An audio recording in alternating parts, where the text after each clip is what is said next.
This meeting is being recorded. Hi, everybody. This is Addison Shonland. My guest is Antoine Chirot, who is Director of MHIrj Aero Advisory Services. Antoine, we're going to talk about the forecast your company just put out or is about to publish. Could we start off by, probably the audience would benefit from learning more about your business, the company? Yes. So again, good morning, Edison. MHIrj Advisory Services is part of the Mitsubishi Heavy Industries Group, so MHI. And if we're on paper still fairly young organization, I think a lot of people knows us as the ex-Bombardier Commercial Aircraft marketing and sales team. Since MHI took over Bombardier Commercial Aircraft, so 2 years ago now, becoming MHIrj, we are no longer producing airplanes, as you know, and we're only supporting the CRJ fleet that is in service, but we kept strong analytical expertise in-house, which now allows us to offer our services to airlines, airports, lessors in fields like airline fleet and network strategy, cost and revenue optimization, or even aircraft development. So what made you guys come up with a forecast? Meaning, if you were an OEM, I could understand it. Obviously, like, you know, Boeing, Airbus, Embraer all do this. What made you guys decide to come up with a forecast? Like you said, because we can, and I think that's the first answer. We've done it for many years.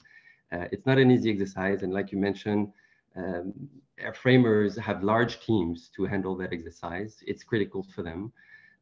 And so we can do it, but not only that, now we can do it in an unbiased way because we're no longer promoting actually any aircraft platform, which is quite unique.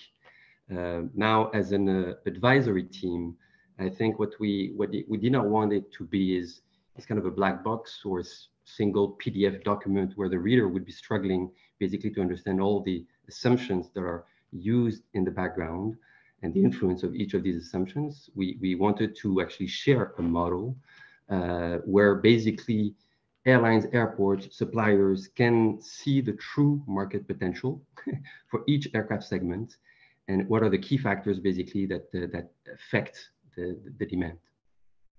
Okay, so I guess you state in the document that GDP is your key driver for passenger traffic, as opposed to, let's say, oil price.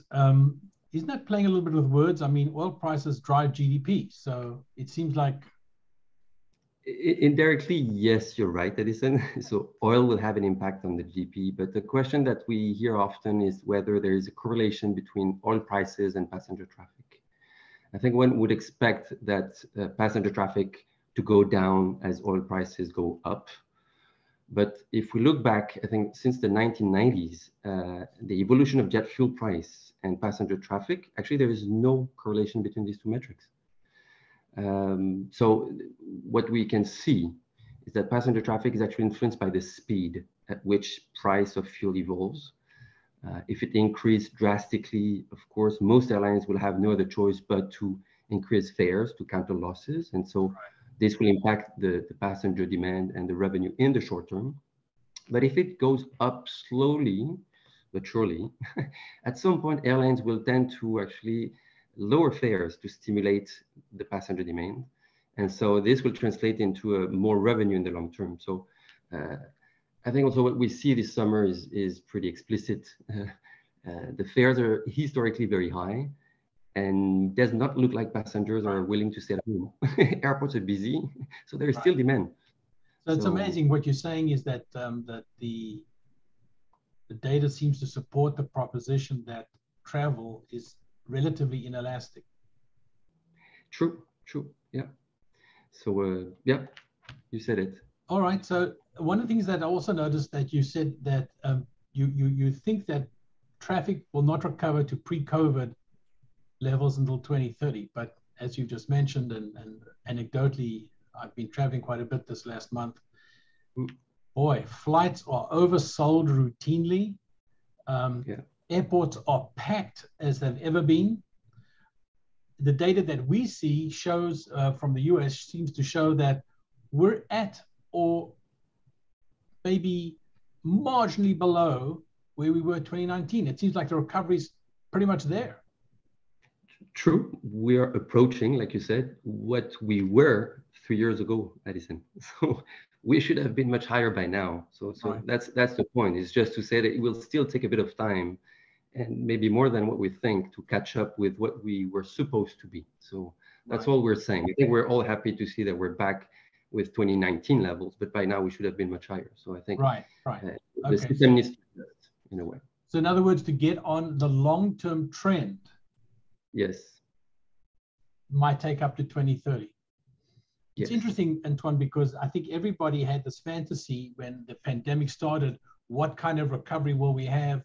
Everybody said we would not have a V recovery, we'd have this like Nike swoosh. Turns out that swoosh was actually a pretty crazy V. I mean, it's just True. It came back. True, but like a spring, I mean, we can see like a spring that there is a need for adjustment. I mean, it's not easy actually, I think, right now to anticipate even the next season. So right. We're talking about the summer, and airlines are actually concerned about the next winter now. And another item that in your report you shared with me, I found this really interesting. 54% of deliveries by 2050 will be large narrow bodies. Mm-hmm. I know what I think that means. What do you guys mean when you say a large narrow body? So large for us is above 150 seats. So I mean, to be explicit, it's the 320, 321, max 8, max 9, max 10. So this will remain the core of the market. I think there's no surprise here. That's interesting. Now there is 1 second. The 320 and the max 8 are the smaller size of those airplanes you mentioned. And they're all at like 170, 162, 165. There's no 150 seater anymore. And I mean, there's talk about the max 7 for Southwest being a 150 seater. So yeah, we can play with the seat capacity, but at the end, I mean, you got my point. I think what used to be the C series market or the 319 max 7 is considered for us as small narrow bodies. Okay. Which is a key market as well, but different for the large narrow. So the heart of the market is going to be, let's say, it will remain around the I mean, between 150 and 200 seats. So that's a key capacity. Okay. Yep. And you don't break down that segment into what we're clearly seeing, that there's a movement, for example, with Airbus, they're selling 321s faster than they're selling 320s. We see, for example, in the US with United and Alaska in particular, they're taking max 9s as fast as they can get them, not max 8s. So again, so that's why I think on our end, we don't pretend that we can project the future deliveries of Airbus and Boeing. I mean, they know what they can do and what they cannot do. Mm-hmm. I think, as I said here, for us, we're focusing on the passenger demand, where that demand is, not how airframers will respond to that demand. Okay. But in the short term and the long term, I think at the end of the day, maybe if I may, Edison, just to come back on the forecast itself, because I think the approach that we took is a bit different, I think, than what other framers are doing.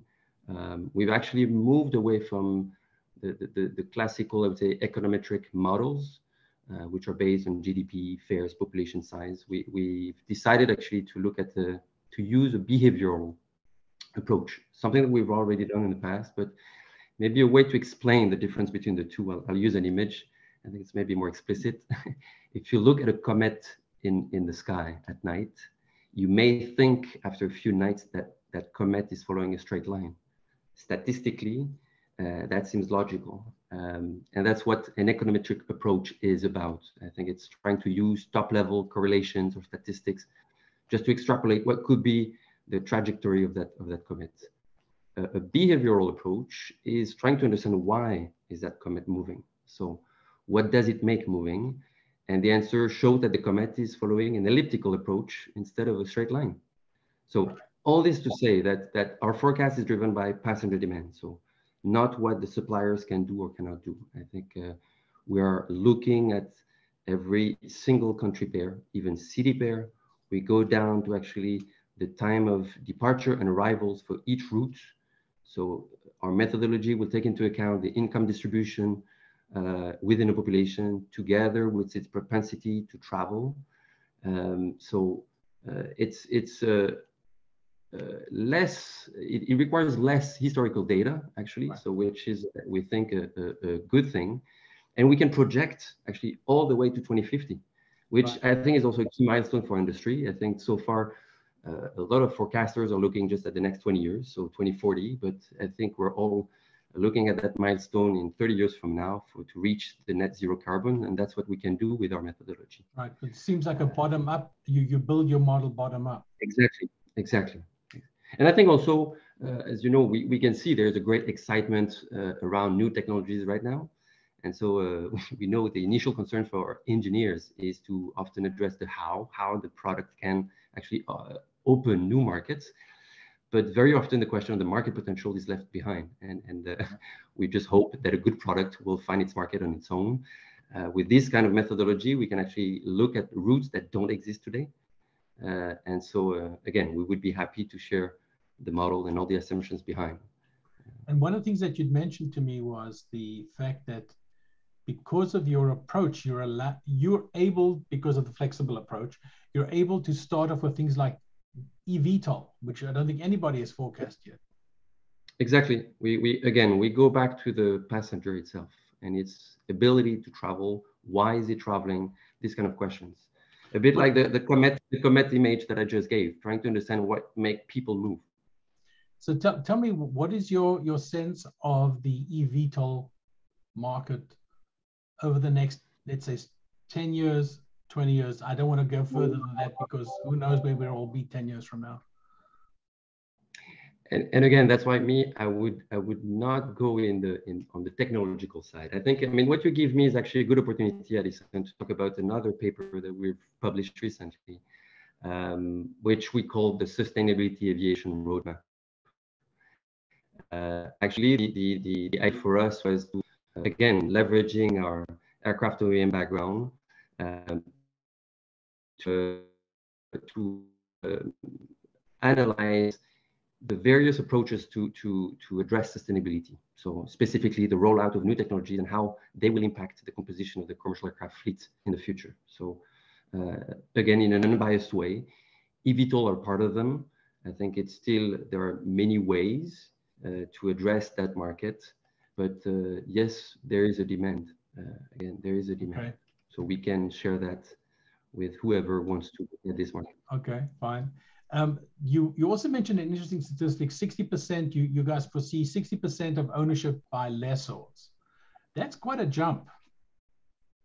What's the backstory there? Not really. I mean, airlines need to be agile. As you know, I think the past few years just showed us that they need flexibility. I think we passed the 50% mark for a while ago, but so that's what lessors can offer to airlines. And so I think this will just remain the same in the future.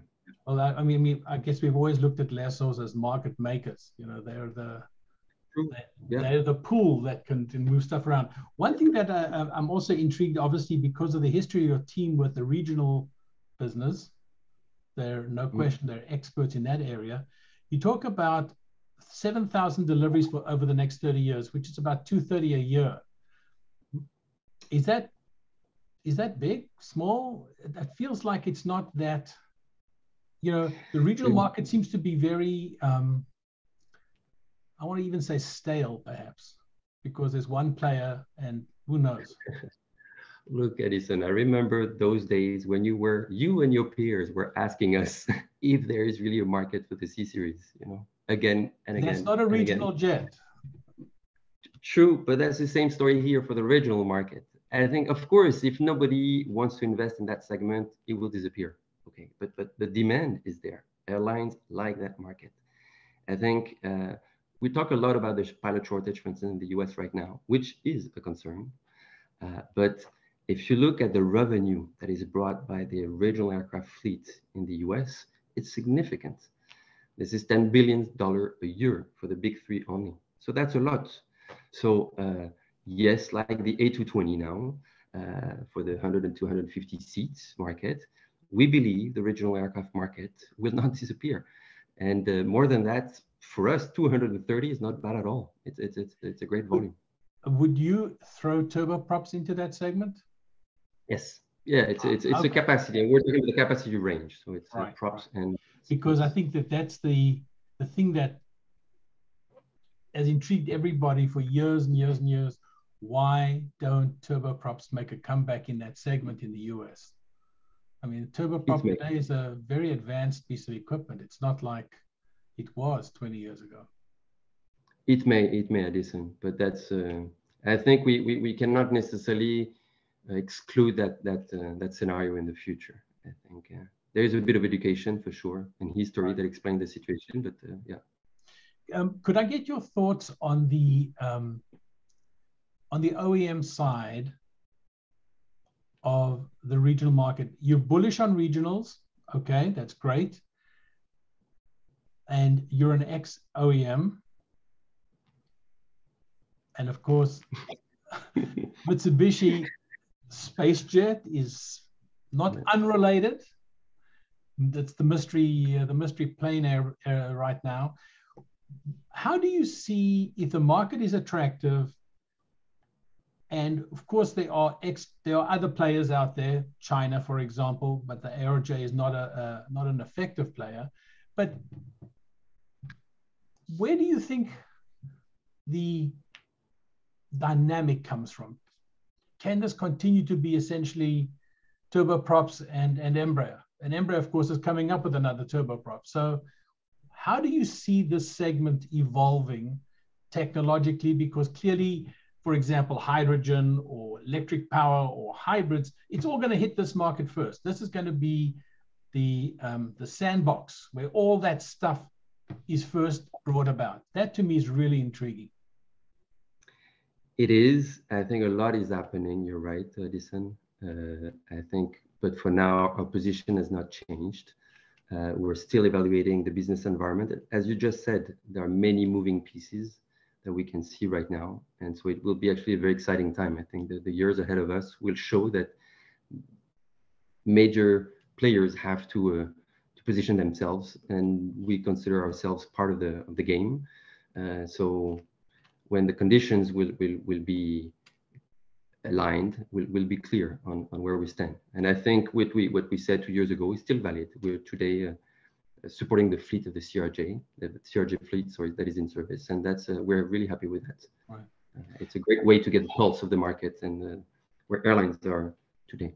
Anton, would you agree that the regional market is actually going to probably be the most exciting segment of the entire business over the next 10 years, 15 years? For sure, because as we mentioned before, I mean, the eVTOLs and all those new emerging technologies will come from the bottom. I mean, so yes, they will migrate at some point in the regional aircraft field. And so that's why I think airlines are still very curious to see what's going to happen. And we're in a great spot, obviously, to where we are today. I guess I'm going to ask you my last question now. Well, I could have started with this, but could you give us some top line numbers from your forecast, how you guys see the business? Well, top of my head, I think, I mean, we're looking at the 2050 timeframe, and so, but because people would like to compare with other forecasts, we're actually also providing numbers so in line with what other framers are doing.